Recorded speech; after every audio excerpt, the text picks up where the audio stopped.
Hello, future doctors and future educators. My name is Dr. Paul David Spradley, and I apologize that I could not be present with you this evening for your class, wherever you are in the world. I thank you for your time.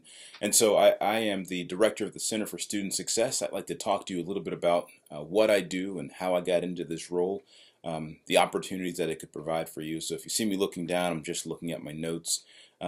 My email address, I'll give it to you now, and then I'll try to remember to give it to you again at the end. So if you have any questions, you could always reach out and contact me. But my email is Spradley, that's Spradley,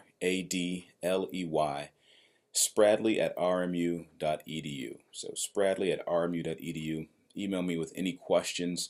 And once you email me, I'll probably give you my cell phone, and we could also talk like that if you had questions. But a little bit about what I do. The Center for Student Success here at Robert Morris University, our purpose, so we have a group of counselors here whose sole purpose is to make sure that students not only get to Robert Morris, but that they go through and that they graduate. And so we think of ourselves as academic support, but we are housed in student life. So that's a unique place for us because, at other universities, oftentimes the academic support and the things that happen in our office usually take place under academic affairs. We are in student life, which provides us a great opportunity to be both connected to the social side of the campus, but also to the faculty and to the academic side of the campus. And so every student on campus, when they come in as a freshman or as a transfer student, they are connected with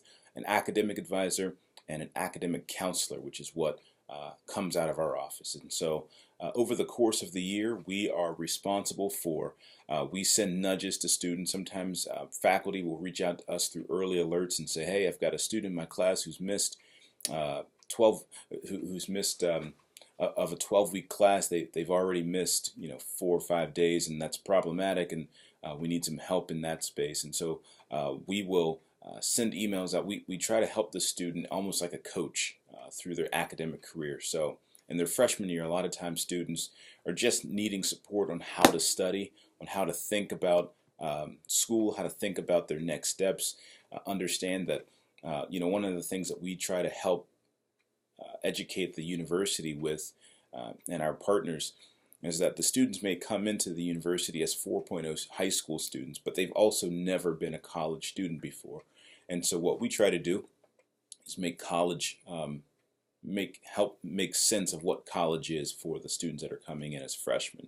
In their sophomore year, a student may come down to us because they've built a relationship with us, right? So we are also, in addition to being like their academic support, we're oftentimes kind of a one-stop shop. So sometimes students will come to us because we're the first adult on campus that they've had a genuine relationship and connection with. And so they'll come back to us and say, hey, I need help with financial aid. And we won't advise them on financial aid. We may start their thinking process, and then we'll walk them over to the financial aid office. Or they'll come and say, hey, I'm in my junior year, and I really need to think about internships. Like, what do you think about this? And they'll throw their ideas around, and then we'll listen, we'll talk, we'll then take them over to the Career Center. In our office, we have several streams of work. So there's an early success program, which is kind of like a summer bridge program. We have an extended summer bridge program called the early success program here. We have our first year experience program. So all the freshmen go through a program that is designed to help them be academically prepared. And they get to meet resources and really put together some practical tools. There is a counselor who works just with our athletes and makes sure that she's compliant with NCAA rules and codes, and so she works very much. So it's really, whereas a lot of our counselors are working mostly with faculty, she works with coaches and with faculty. She's kind of like a mediator. We have a coordinator for tutor services, so the tutoring of the university, the on-ground tutoring happens here in the Center for Student Success. We have a coordinator of the Act 101 program, who is also our associate director here in the Center for Student Success. So what Act 101 would be similar to a TRIO program. So if you've heard of TRIO, which are the funded programs that often support first-generation low-income students. We have a program called Act 101, it's a Pennsylvania state-funded program. Our services for students with disabilities happens out of the Office of the Center for Student Success, and that is a largely growing field because we have students that are coming on campus with greater emotional needs. We have students that are coming on campus that need support animals and therapy pets, and that have food allergies, and all of that coordination happens with our coordinator for services for students with disabilities. That role is interesting because she, like our athletic counselor, works with coaches. Our coordinator for services for students with disabilities also works very closely with Residence Life, also works very closely with our food services, works very closely with legal to make sure that we're not being sued, which happens. That's part of the game, I guess, when you're serving students on this level. And so that's a lot of what the Center for Student Success is. That's about kind of what we do.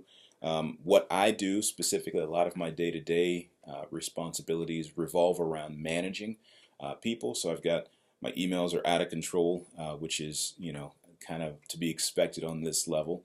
But a lot of it has been managing people, personalities, and not just of my staff, but also of other directors, right? So we are in a really prime spot at the university. We're positioned really nicely where we're able to be kind of at the forefront all the time, and so there are other directors who want to get similar kind of exposure and play that we may get, but we understand our role as being crucial to the development of the students' academic success. This is things that we provide down here are crucial for them graduating. I need to understand my supervisor's goals, the president's goals, the university's goals, and really try to help facilitate those in the space that we're at. One thing that we're it's not officially charged in our department, but we are looked at for retention. We make a lot of phone calls when students have not registered to come back. We're the ones, because we're their counselor and we're with them, and we may have a relationship with them, that we send the emails, we make the phone calls, and it's a lot of times because of that work, because that will get students that come back, right? And so that lines up with the university's big picture goals. And we have a new president, Dr. Howard, who is very interested in making sure that within a short period of time we are graduating our students at 70%. We are not at that point right now, and that we are retaining our freshman to sophomore, that we are retaining, I believe it's 87%, in order to get to that 70% graduation rate in 4 years. We look at numbers, we're looking at data all the time, and we are looking at ways to better that process through the data. We just grabbed a product called through the Education Advisory Board. It's called a Campus, Student Success Campus, and there's a guide application. So the students will have the guide app. The counselors and several other folks around the campus will be connected to the campus component, which is the desktop piece that allow for us to manage data and to be able to communicate with each other effectively. It's really going to hopefully change the game and allow us to be more efficient, but that puts us right in the middle of the university strategic goal around retention. And it's because we're supporting the faculty, we're supporting the students with the academic support and success. Sometimes a student may just need a listening ear, and we want to be that for them as well too. What's awesome about my job is that it changes all the time. And so a lot of, in my first year, a lot of the work was building relationships, and it was helping the campus community understand what our mission is, that we're here to support and care for students through graduation, and that we are not, that we want to stay in our lane. We're not academic advisors. So academic advising is a different tool that is, I like to think of both of us as doctors, but the academic advisors are specialists, and we're more general practitioners down here. We have knowledge base to be able to make recommendations around courses, but we do not, and that is something that we are changing in our practice as well too. We do not advise, and we try to make that clear with the faculty that we do not advise as well too.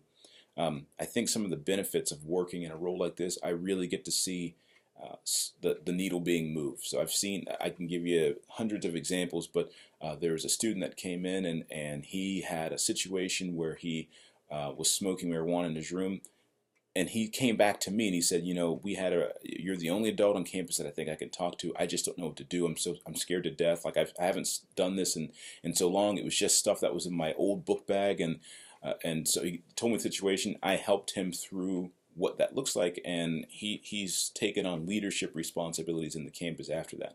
We've seen students who were on track to fail, and we put together an academic plan for them where they're coming down and meeting with a counselor and talking about their grades and what they have going on. So we help them with time management, but then we pair them with a tutor, and we also give them some other resources and things like that. And they've made complete turnarounds in their academic performance. So we've seen those things happen. It's very rewarding to work that we do down here, and oftentimes it happens behind the scenes, and we're okay with that. What's been tough in this role as a director is staying on top of emails. Like because I have a staff that I've encouraged to come in and be open and transparent with me. They'll come and say, "Hey, do you have a second? Can I ask this question?" And I always want to do that. The more information that I know from them, the better I'm able to communicate to my supervisor, the vice president of student affairs, so that he can then communicate to the senior leadership around campus, including the president and other deans and vice presidents. So it's having an open stream of communication. Not always getting that from some of the staff has been challenging, and so maintaining, giving everybody time, it has been a challenge. And so my emails are consistently a wreck. I get emails about things, and I find that that's a consistent problem across the board.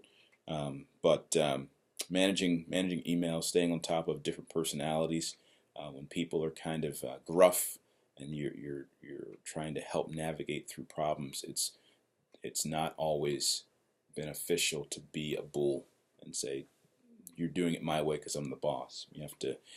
There's a lot of management that takes place in that space. How I got into this work, I had a career in student affairs. I was formerly a director of multicultural student services. I did some work in K-12 and HR, and really I just began fine-tuning what it meant to be a higher ed practitioner. And my doctorate degree was on, I did a lot of my focus and my research around mentoring and culturally responsive caring, and that's something that allowed me to come into my interview process with some theories and some things that are very applicable for this kind of work. Really, when you strip down the day-to-day work, it's about caring for the students on a deep level, making sure that they are progressing academically, and figuring out ways how to motivate new students, and figuring out ways how to motivate older students. There are students sometimes that get to the finish line that just need a push, that just need some guidance on how to get through, and so all of these things are working together. So that's a little bit about what I do, how I got into this work. I think if you were interested in something, I tell folks that this is one of the greatest opportunities in higher ed, because we are connected to student life, which is really developing the personal, the social side of the student, and we're connected to the academic side of the university as well too. And so we are positioned really nicely. I think there's a lot of growth opportunities here, which means I'm very into training my associate director and my assistant director to be taking my place, because the hope is I'll soon be working as a dean or an assistant dean or assistant vice president somewhere, doing similar work where I'm helping move the needle for students from a student life perspective. So with that, again, my name is Dr. Paul Spradley, and my email is spradley@rmu.edu. That's Spradley. If you're interested in any of the information, or even the different roles that we have in the center. You may have a particular interest in the athletics piece. You may have a particular interest in the services for students with disabilities piece. You may have a particular interest in the freshman year experience. You may have a particular interest in serving first generation, low income, underrepresented students. All of those things and those streams of work happen up under this office, the Center for Student Success. And I would be happy to talk with you more. Thank you so much, Dr. Tomei, for the opportunity, and I hope to hear from some of you soon. Take care.